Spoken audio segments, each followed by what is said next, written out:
Good morning. For sale po to. Ganda ng tinga. Malapad. Tangkad. Good na for patining. 33,000 po ito. 33,000 po siya. Loy-loy po ang kanyang pitutoy. Malakihan po to. Payat lang kasi hindi pa natin na vaccine o hindi pa natin na purga. Baka next day pag hindi na umulan, pupurga natin.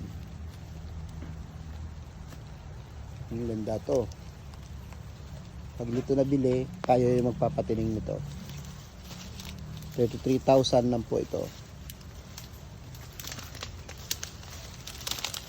Located sa Haro, Iloilo. At ito yung ating bugoy. Bugoy! Malaki na si bugoy, oh.